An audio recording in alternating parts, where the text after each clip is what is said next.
খেলা পুরোপুরি জমে গেছে। গোল ফ্রান্স ট্রাইব্রেকারে প্রথম গোল করলো ডিম্বেলে।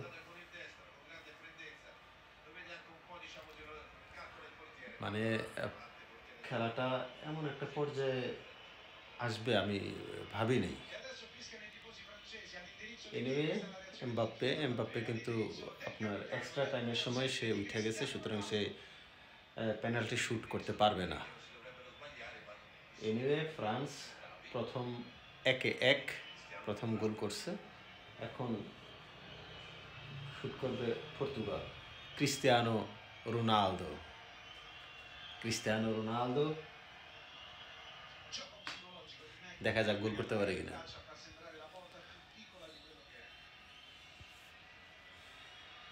ওকে ওকে ওকে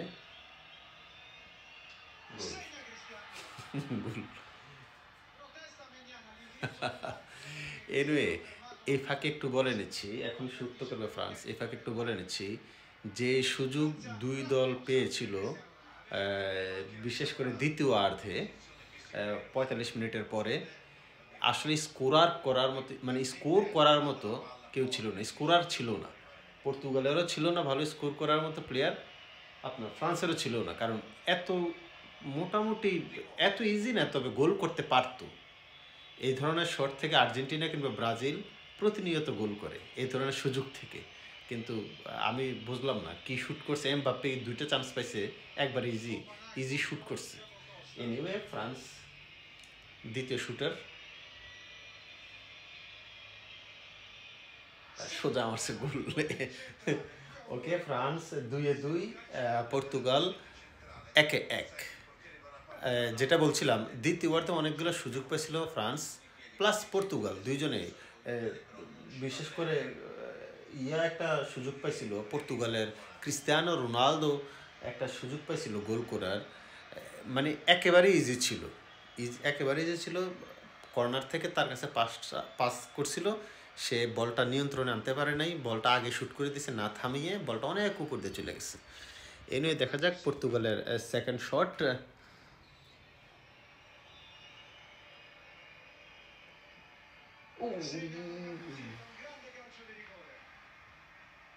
এত এমন করো না, তুমি অনেক কষ্ট গোল দিছো।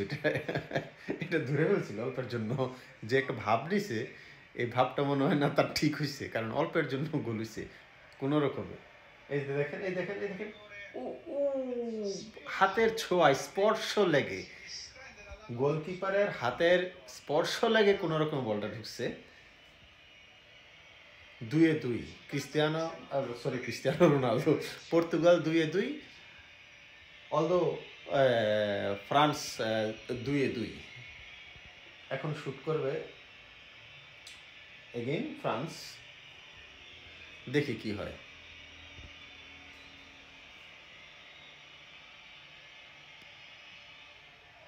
গোল।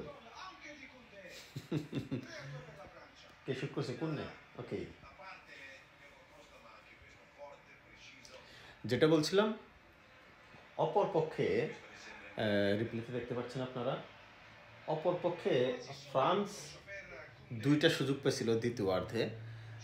এমবাপ্পের শ্যুটগুলো আমার কাছে মনে হয় না গোল করার জন্য যথেষ্ট ছিল। যে ধরনের শ্যুট করছে, গোল করার জন্য যথেষ্ট পরিমাণে ফোর্স ছিল না। মানে আস্তে করে মনে হয় যে পাস দিলে যেমন না, এমন শ্যুট করছে। বুঝি নেই কেন, আরও হেভি শ্যুট করতে পারতো, হেভি শ্যুট করলে হয়তো সুযোগ ছিল। এনিওয়ে দেখা যাক, পরের শ্যুট করার জন্য আসছে পর্তুগাল।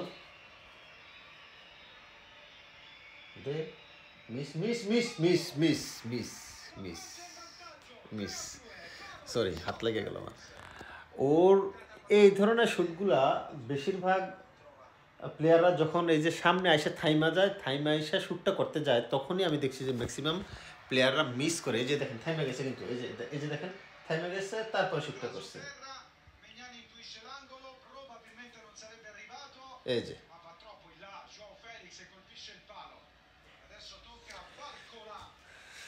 এত ক্লোজ থেকে যদি আমি ধরে রাখি, তাহলে আমার কপিরাইট কপিরাইট ইস্যু আসতে পারে, এই জন্য আমি একটু বক বক বক বক করি, আমার চোখে ঘুম। অলরেডি 12টা বাজে গেছে আমাদের এখানে ইটালিতে। ও গোল করবে, ওরে নামাইছিল এমবাপ্পের পরিবর্তে সেকেন্ড হাফে, ও নামছিল। এমবাপ্পে যখন মোটামুটি একটু টায়ার্ড হয়ে গেছে দেখছে, তাকে নামাইছিল। দেখা যাক, পর্তুগাল 1 গোলে কিন্তু পিছিয়ে গেছে, কি করে দেখা যাক। একটু দূর থেকে দেখতে হবে গোল। আমি বক বক করতেছি, গোল হয়ে গেছে। এনিওয়ে দেখি না কেমন শুট ছিল।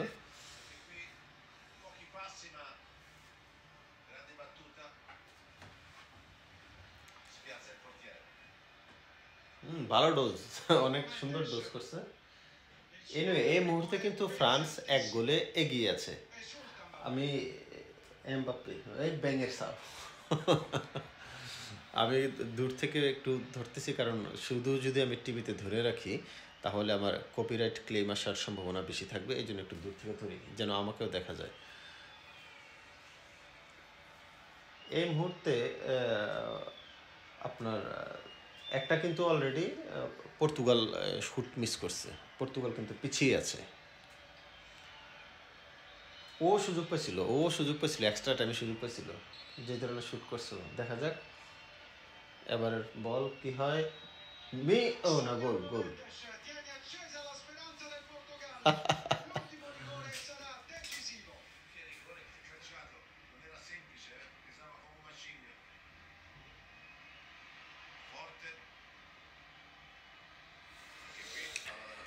এনিওয়ে বল এই মুহূর্তে পর্তুগাল কিন্তু 1 গোলে পিছিয়ে আছে, ফ্রান্স 1 গোলে এগিয়ে আছে। 4-4, 4-3। ফ্রান্স গোল করেছে 4-4টা, 4টায় গোল করেছে। অপরপক্ষে গোল করেছে, পর্তুগাল গোল করেছে 4টার ভিতরে 3টা। এই যে 3 নাম্বার শুটটা মিস করেছে পর্তুগাল। এটা যদি গোল হয়ে যায় তাহলে ফ্রান্স জিতে যাবে, যেহেতু 5-5 হয়ে যাবে। গোল গোল গোল গোল গোল এবং ফ্রান্স চলে গেছে সেমিফাইনালে। পর্তুগাল বাদ হয়ে গেল।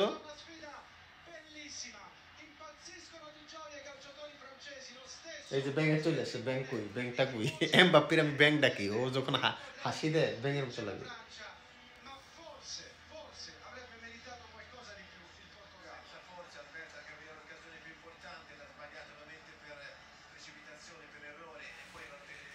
কার কাছে এই যে ক্রিস্টিয়ানো রোনালদো মিস করছে, তুমি ইজি গোল একটা মিস করছো।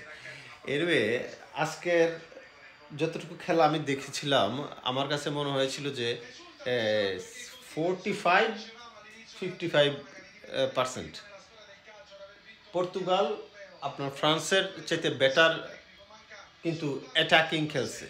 পর্তুগাল ফ্রান্সের চাইতে বেটার অ্যাটাকিং মোডে ছিল, বিশেষ করে দ্বিতীয় হাফ থেকে ওরা ভালো অ্যাটাকিং ইয়েতে ছিল এবং ভালো সুযোগও পাইছিল এবং বলও চাপছে অনেক বেশি পর্তুগাল।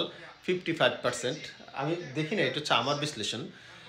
আর অপরপক্ষে ফ্রান্স কিন্তু 45% বল নিয়ন্ত্রণে ছিল এবং আক্রমণে পর্তুগালের তুলনায় কান্না করতেছে প্লেয়ারটা, পর্তুগালের তুলনায় ফ্রান্স কম আক্রমণে গেছে। এনিওয়ে ট্রাইবেকার খেলা আসলে আমার কাছে ভালো লাগে না, কারণ আপনার 115 মিনিটে 20 মিনিটে যখন খেলা নির্ধারিত না হয় তখন একটা ট্রাইবেকার, তার মানে না যে আমি ফ্রান্সকে সাপোর্ট করি না, পর্তুগালকে সাপোর্ট করি না, আমি ইটালিতে উঠতে পারিনি। এনিওয়ে ফ্রান্স শুভকামনা রইল সেমিফাইনালের জন্য। যারা যারা ভিডিওটি দেখেছেন, আপনার এখানে যেই ওয়াক্তের নামাজের সময় হয়েছে সেই ওয়াক্তের নামাজটি পড়ে নেবেন। পেপে অসাধারণ ডিফেন্স, অসাধারণ, এক কথা অসাধারণ ডিফেন্স।